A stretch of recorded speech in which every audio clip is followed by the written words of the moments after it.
ሰላምን አንፍራው፣ ይቅርታን አንፍራው። ይጠቅመናል። ለምን የሰው ልጅ ስንፈጠር ዘላለም የሚኖር የለም። አንድ ሰው ከተወለደ ይሞታል። መወለድ ካለ መሞት አለ። ስለዚህ ያቺ በህይወትና በመሞት መካከል እስክንሞት ባለችው ጊዜ ውስጥ ለምን በሰላም አንኖርም? ለምን በዛች ጊዜ ውስጥ ስለመኖር ስለ ፍቅር ጥለነው ስለምንሄድ ጥሩ ታሪክ ስለ ጥበብ ለምን አናስብም? ሰውን ሳይገለው በራሱ ጊዜ እኮ ሟች ነው ሁሉም። ይህንን ለመግለጽ ነው የሞከርኩት እና የምመኘው ሰላማዊ ኑሮ ክፋታችን እንዲጠፋ። ስለዚህ ያንን ነው ታጥቦልን ይሂድ ክፋታችን በማለት አስቤ ሰራሁት። እንደዚህ አይነት ሀሳቦች እንደዚህ አይነት ይዘቶች ስትሰሪ ምን አይነት ሁኔታዎችን ትመርጫለሽ? መነሻ ሀሳብሽ ምንድን ነው? መነሻው ሀሳብ ያው የሰው ልጅ ክቡር ነው። ሰው ከመሆን ሌላ ትልቅ ነገር የለም። በስራዎች መግለጽ ፈልገው ሳንፈልግ ነው የመጣ ነው። ሳንጠይቅ ነው እየኖርን ያለ ነው። ማመስገን፣ ሰላም፣ ተረጋግተን መኖር፣ መተሳሰብ፣ ከዛ መሄድ ቀላል ነው እና ይህንን ነው ሰው መሆንን ነው መንገር የምፈልገው ወይም መግለጽ የምፈልገው በኖህ መርከብ ስራዎች ላይ።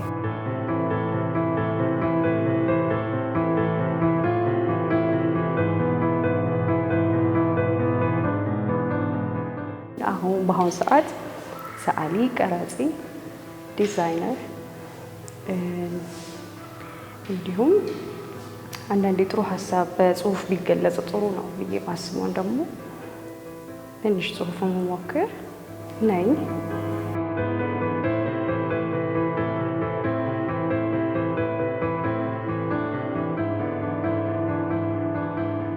መጽሐፍት ላይ ቀለም መቀባት፣ የካርቶን ስዕሎች ነበሩ። እሱን በስራስ ቀለም ያንን መቀባት በጣም እወድ ነበር።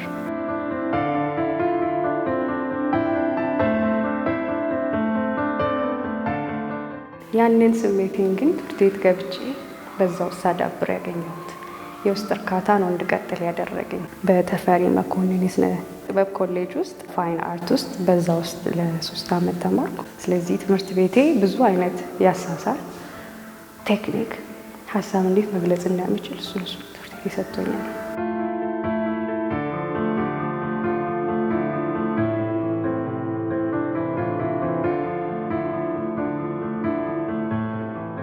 እዚህ ጋር ያሉት የስዕል ስራዎች ስለ የሰው ልጅ ማንነት፣ አንድ ሰው ስንት ነው የሚል ሀሳብ ነው ያለው። አንድ ሰው ብዙ ነው። ከቤተሰብ ጋር የምናውቀው ማንነቱን ስራ ቦታ ላይ ስቴጂ ሌላ ሰው ነው። ንግግር ሲያደርግ ሌላ ሰው ነው። ትምህርት ቤት ውስጥ ሌላ ሰው ነው።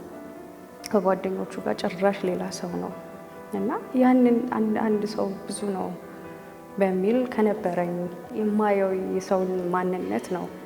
በማስክ ሰው ጭንብል አለው ራሱ የሚከልልበት፣ ሀዘኑን ሊሆን ይችላል እንባውን ከልሎ ደስተኛ ሆኖ የሚቀርብበት መሸፈኛ አለው። አንድ ሰው እንዳይደለም። አንድ ሰው ስንት ነው? ብዙ ነው።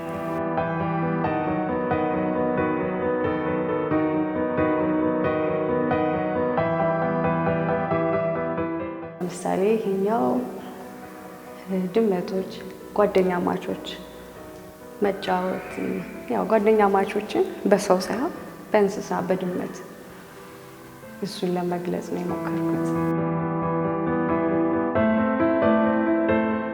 እዚህ ጋር ደግሞ የእማዬ ራዲዮ፣ የአያቴ ራዲዮ።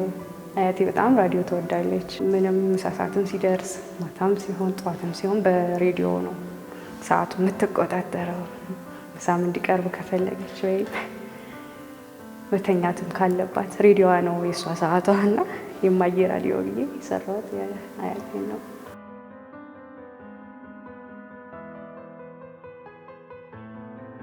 ሌላኛው እዚህ ኤግዚቢሽን ላይ እንቅልፍ በሚል ርዕስ ዙሪያ የተሰራ ስራዎች አሉ። አንዱም ይሄ ነው፣ ፀጉር ቤት ውስጥ እንቅልፍ። እዚህ ላይ ደግሞ በመንገድ በጉዞ ድካም፣ እንቅልፍ፣ ሴትነት፣ ሸክም መታከት፣ እንቅልፍ።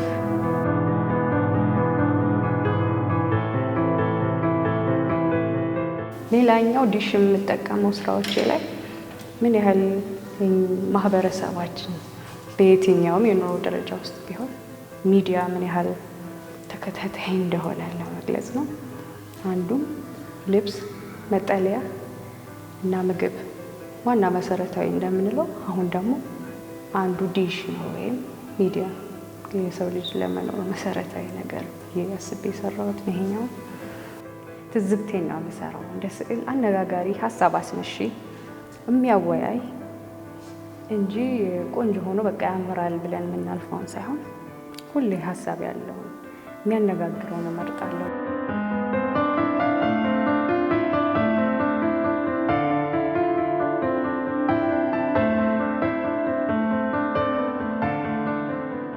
እዚህ ጋር ይሄ ሰልፍ ፖርትሬት ወይም የራስ ምስል የሚባል አሰራር ነው። ቴክኒኩ ይሄ ዋተር ከለር የምንለው አለ። በማፍሰስ ቀለምን እንዲፈስ በማድረግ የውሃው ስሜት አለ፣ የመንጠባጠቡ፣ የመፍሰሱ፣ የመራስ ስሜቱ አለ። ይሄ ቴክኒክ ነው፣ ያሰራር ሪያሊስቲክ ነው።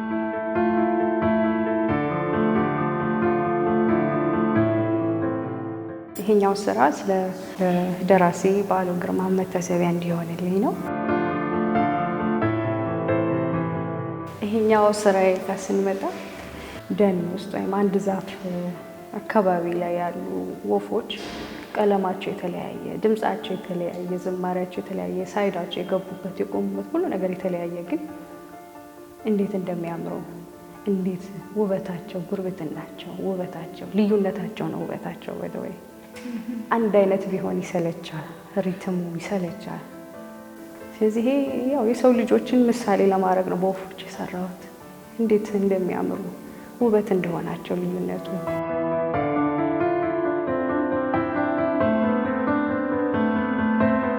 በእነዚህ ስዕሎቼ የትኛውን ቅኔ ነግራቸዋለሁ?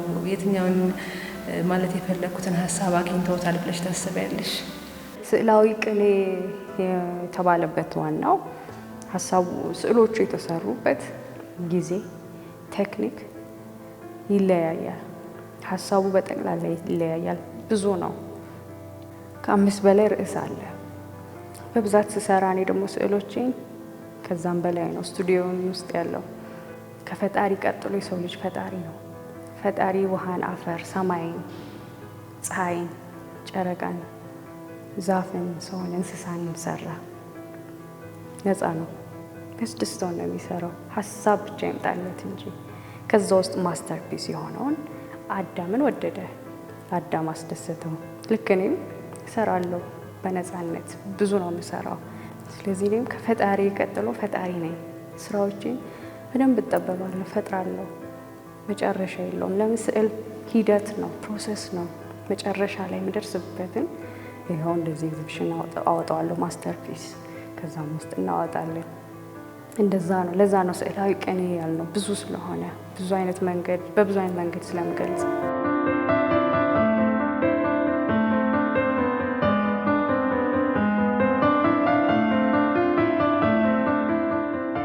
ተፈሪ መኮንን ገብቼ ትምህርቴን ሳበቃ የመመረቂያ የግራጁዌሽን ፕሮጀክት ምን ይመረጣል እና 3ኛ ዓመት ላይ በሐውልት ነው የተመረቅኩት። ሐውልት ስራ ነው የመረጥኩት። በጣም ከባድ ነው። በጣም እንደ ጉልበት ስራ ነው። እንዴት ነው የግንበኛ የህንፃ ስራ እንደማለት ነው። ብዙ ጉልበት ይፈልጋል። እንደ ስዕል በብሩሽ ወይም በአንድ ካንቫስ የምትወጫት አይደለም። ይሄ ደግሞ ትግል አለው፣ ስራ ነው። ከባድ ነው። እንደ ሴት ፈትኖኛል። ግን በዛ ድካምና በዛ የስራ ውጤት ውስጥ በጣም ውጤቱን ሳይ እረካለሁ። የሁላ ድካሜ የሁላ እንዴት ነው ያወጣሁት ኤነርጂ፣ ጉልበት ይሄ አይታወቀኝም። መጨረሻ ላይ ልክ አንዲት ሴት እርጉዝ ሆና 9 ወር ተሸክማ ልክ ልጇን ስትወልድ ከዛ በኋላ የነበረውን ህመም እንደምትረሳ ሐውልት ስራም እንደዛ ነው።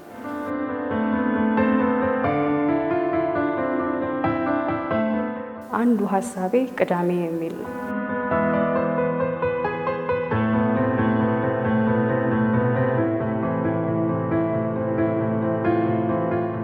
የነፃነት ቀኔ ነች ብዬ ቅዳሜን በክብ መልክ ገልጻታለሁ። ለምን በየሳምንቱ የምንደጋግማት ቀን ስለሆነ።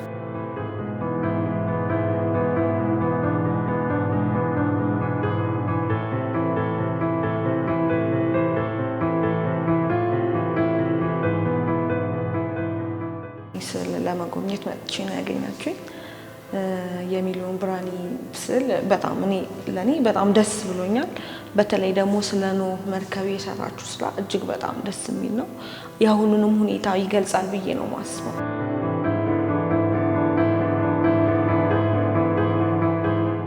የተለያዩ ስዕሎችን አይቻለሁ፣ ግን በጣም ይሄ ለኔ በጣም ደስ ነው ያለኝ። ብዙ ነገሮች አሉ፣ የኛ ነዋሪ ያናኖራችን ነገሮች የሚገልጹ ስዕሎች አሉ። አሁን የምናያቸው ላችን ላይ ያሉ ችግሮችን የሚገልጽ ነው። ለመጀመሪያ ጊዜ ምስል ስጎበኝ ግን እንደ መጀመሪያ አልሆንኩም። ምክንያቱም ከተለያዩ የስዕል አሳሳሎች የተለያዩ ነገሮች ተረድቻለሁ ብዬ አስባለሁ።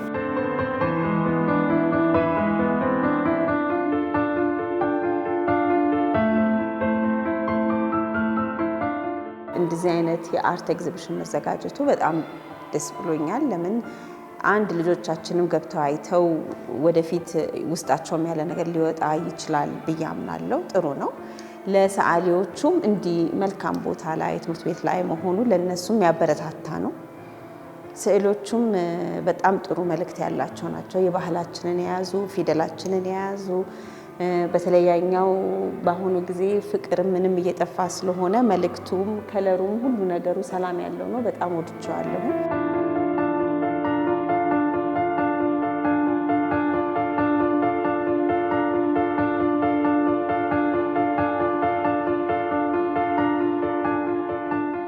ወዳችሁ እውነት ፈቅዳችሁ ስለመጣችሁ ስላያችሁኝ ስለጠየቃችሁኝ እንዳም ስላደረጋችሁኝ በጣም አመሰግናለሁ።